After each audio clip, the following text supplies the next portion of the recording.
Welcome to Abrar electrical world YouTube channel. ये मेरी fact के सिलसिले में मेरा ख़्याल है कि चौथा लेक्चर होगा और क्लासरूम टाइप जो लेक्चर है इसके बाद मेरा ख़्याल है कि नहीं होंगे, बल्कि मैं बाकायदा फिर उसमें प्रेजेंटेशन में राइटिंग में आपको चीज़ें डिटेल में बताऊंगा, क्योंकि इसके बाद एक और फिर बनाऊंगा। उसके बाद फिर मैं इसका बेसिस जो है कंप्लीट हो जाएगा कि what is the basis of fact devices. तो फैक्ट डिवाइसेस में मैं आपको बता चुका हूँ कि लाइन का डिस्ट्रीब्यूशन, और उसमें मैंने बताया था कि रिएक्टेंस कम किया तो लाइन को के ऊपर लोडिंग चेंज हो गई। अब हम अभी तक जो जितनी मैंने आपको बताई बातें वो थी हमारी सारी की सारी एक्टिव कंपोनेंट के बारे में। एक्टिव पावर, जब हम पावर कह रहे थे और कहते हैं तो उसका मतलब हमेशा एक्टिव पावर होता है, मेगावाट।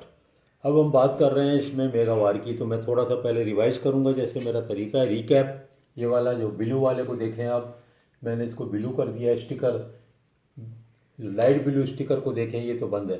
लाइट ब्लू स्टिकर को देखें तो आपको ये पुराना सारा बना हुआ है जो पहले भी आप देख चुके हैं, और मैं बारी बारी इसको इसी तरतीब से मैं लोड कर रहा हूँ।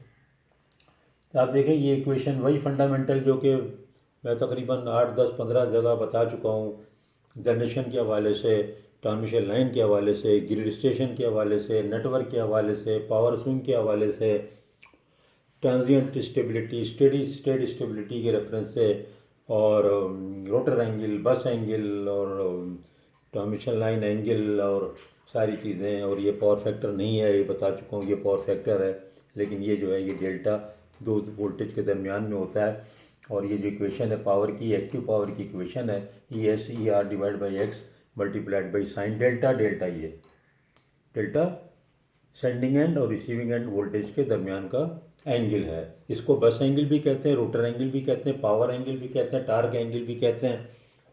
सारा कुछ यही है। इसी की क्रिटिकल एंगल निकालते हैं कि ट्रांजिएंट कि स्टेबल सिस्टम होगा कि नहीं होगा, इसी के हिसाब से रिले सेटिंग करते हैं। ये बड़ा इंपॉर्टेंट है डेल्टा।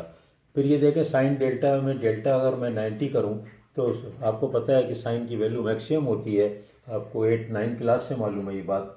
तो ये हो जाएगी P=EX/ER divide by x, sine delta की जगह आ गया 1। और यहाँ पर जब 1 आ गया तो 1 की जगह मैंने यहाँ पर 1 तो लिख दिया। और अब क्या करूँ मैं कि मैं इसको P=दिस, ये पूरा इसको मैं यहाँ पर रिप्लेस कर दूँ, इस P को यहाँ लिख दूँ, क्योंकि देखिए ES/ER/x यही तो है, तो ये P हो गया। तो ये घूम के ये इक्वेशन वापस क्या हुई, P=P max साइन डेल्टा। ये एक रिवीजन भी हो गया, थोड़ा एडिशन हो गया। मैंने यहाँ पर ये P max की इक्वेशन कैसे आती है ये भी आपको बता दी। अब आते हैं रिएक्टिव पावर पे। तो look at this pink sticker. Pink sticker को देखना है अब आपने, और वो थोड़ी देर के लिए उसको आप आउट ऑफ फोकस कर दें और इसको देखें।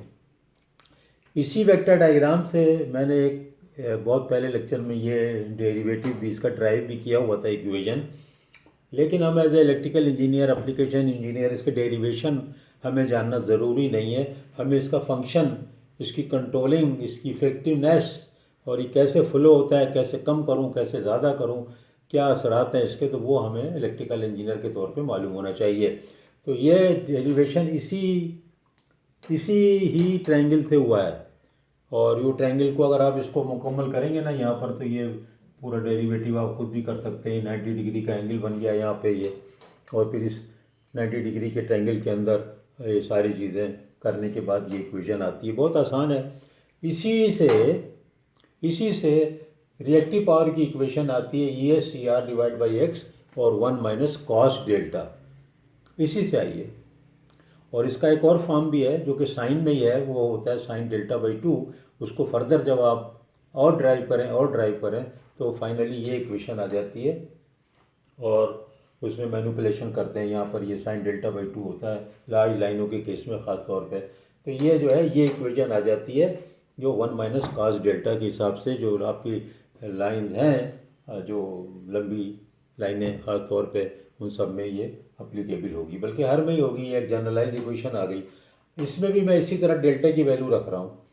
अगर डेल्टा को 0 रखूँगा तो साइन कॉस 0 कितना होता है 1, मैं यहाँ 1 रख दिया तो ये तो क्यू 0 हो गया। इसका मतलब है कि अगर डेल्टा का एंगल 0 होता है, यहाँ पर 0 हो जाता है तो ये रिएक्टिव पावर ख़त्म हो जाती है। यानी कि ई एस और वी आर में अगर एंगल ख़त्म हो जाए, 0 हो जाए, तो आप देखिए ये डेल्टा अगर 0 हो गया तो ये यहीं पर ही आ जाएगा और इसका मतलब होगा कि प्योरली देखें आप रेजिस्टेंस हो गया ये तो। और अगर मैं डेल्टा को 180 रखूं तो डेल्टा 180 में कॉस 180 होता है कितना -1। -1 यहाँ अंदर रखा, ये -1 पहले मौजूद है, ये प्लस हो गया तो ये 2 हो गया। तो इसका जवाब क्या आ गया, Q = 2x 2ES/ER divide by x। तो ये क्या हुई कि ये इक्वेशन 80 डिग्री पे।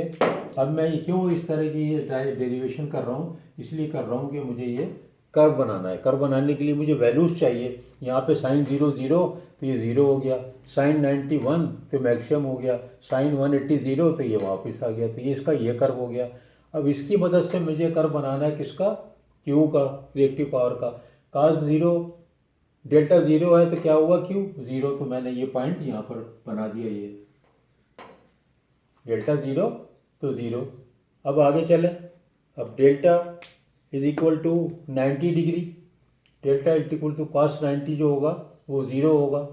तो अगर डेल्टा जो है तो cos 90 अगर 0 होता है, साइन 91 होता है और cos 90 कितना होता है, cos 90 0 होता है, तो ये जो इक्वेशन हमारी Q वाली है वो ES/ER डिवाइडेड बाई x और 1 - 0।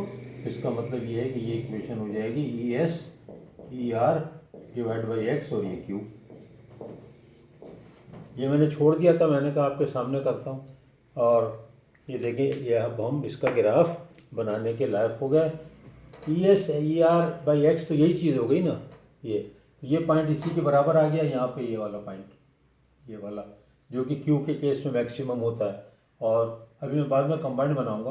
और 180 में ये 2 हो गया, इसी का 2 टाइम हो गया, तो ये पॉइंट यहाँ पहुँच गया। और उसके बाद आगे बढ़ेंगे तो इसी तरह रिपीट होकर के नीचे आ जाएगा, 360 पे दोबारा 0 होगा। तो ये किसका कर्व हो गया, ये रिएक्टिव पावर का हो गया कर्व। आपको ये कर्व याद रखने हैं और इक्वेशन बस। ये रिएक्टिव पावर हो गया और ये किसका हो गया, ये एक्टिव पावर, रियल पावर।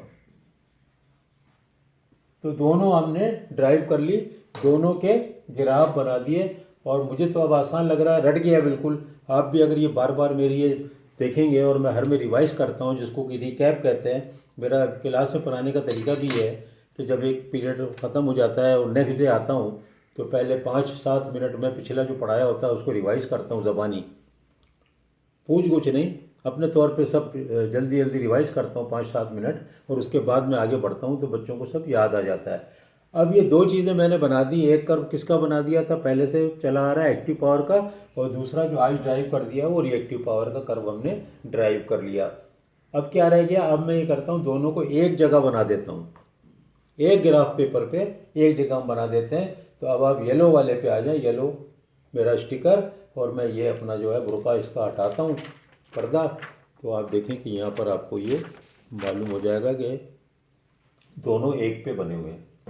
ये देखिए, अब ये ब्लू वाला जो यहाँ पर है, आपको अब तो पता ही हो गया है कि ब्लू वाला पैराबोला जो है ये किसका है, ये रियल पावर का है।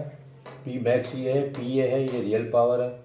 और जो आपका क्यू है वो यही वाला कर्व मैंने यहाँ बना दिया। देखिए 180 पे इसका डबल कर दिया तो ये 2 करके यहाँ पर हो गया। और ये जो है ये रियल पावर है, ये जो है एक्टिव पावर है, ब्लू वाला एक्टिव पावर है। और वो दूसरा जो क्यू है वो आपको मालूम ही है कि रिएक्टिव पावर है। देखिए 2 एक पे बना दिया। अब ये अल्टीमेटली कहाँ काम आएगा, ये काम अब जैसे कि मैं अभी शुरू करूँगा, जिसका अगले बाद लेक्चर होगा इसके बाद वाला, वो भी वाइट बोर्ड पे होगा। उसमें मैं आपको बताऊँगा कि किस तरीके से आप लाइन के अंदर चेंजेस करके और उसका जो है लोडिंग कंडीशन चेंज कर सकते हैं, लोड चेंज कर सकते हैं, पावर फैक्टर चेंज कर सकते हैं, उनके लॉसेस में फ़र्क डाल सकते हैं, आप direction of flow of active reactive power change कर सकते हैं। वो सारा मैं अगले वाइट बोर्ड लेक्चर में क्लासरूम में बताऊंगा आपको। और उसके बाद फिर जो होगा वो फिर मुझे चूँकि वो टाइप बतानी होगी फैक्ट डिवाइसेस की, और लंबे लंबे नाम होंगे, वो लंबे लंबे नाम जो है फिर वो मैं प्रेजेंटेशन की शक्ल में दूंगा और उसमें मैं डायग्राम भी बनी हुई होगी। और अब उसी में से अगर कभी कोई समझाना पड़ गया तो उसी को किसी को मैं क्लासरूम में भी वो डुप्लीकेट कर दूंगा।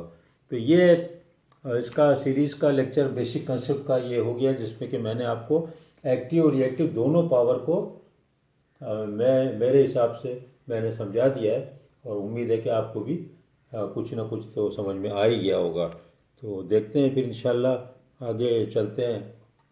ये आपको आ जाना चाहिए समझ में कि ये बहुत ही कोई मुश्किल आइटम नहीं है, बहुत आसान आइटम है, बहुत आसानी से आप चीज़ों को समझ सकते हैं। ये मैं इसको नीचे कर रहा था, मैंने कहा पता नहीं आप लोगों को नज़र आ रहा है कि नहीं आ रहा है, तो मैं इसको नीचे ऊपर कर देता हूँ तो ये अक्सर आप लोगों को नज़र ना आएगा तो ये आने लगेगा। ये देखिए ये नीचे मैंने एंगल लिखे हुए 90 और ये 180।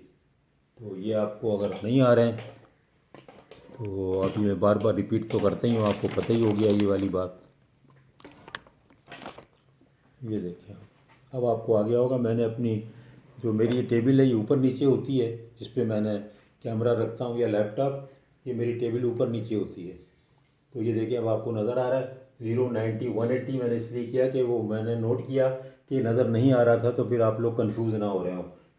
तो अब आपको क्लियर आ रहा है ना, एक्टिव पावर वाला बना हुआ है और रिएक्टिव वाला ये वाला मैंने यहाँ से जो कर ब्लैक है इसको मैंने यहाँ रेड कर दिया, उसको मैंने ब्लू कर दिया और ये दोनों मैंने दिखा दिए। 90 पे आपका ब्लू एक्टिव पावर मैक्सिमम है, जबकि जो रिएक्टिव पावर है वो आधी है।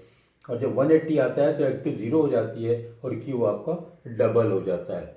और ये वही डेल्टा एंगल है जो कि शुरू से हमारे साथ है। इस डेल्टा एंगल को मत भुलाएं, ये बड़ा इंपॉर्टेंट है। इस डेल्टा एंगल को याद रखें, ये ज़ीरो नहीं सॉरी। और इधर जो है ये पावर चल रही होती है, पावर भी चल रही है, क्यू भी चल रहा है अलग अलग ग्राफ्स में, और इसी में मैकेनिकल पावर भी चलती है। अब मैं नहीं बना रहा यहाँ पर, वो खराबी हो जाएगी। तो मैकेनिकल पावर आपको स्टेबिलिटी में मैंने आपको बताया कि वो यहाँ पर एज ए हॉरिजेंटल लाइन होती है, वो पावर जो होती है मैकेनिकल की होती है।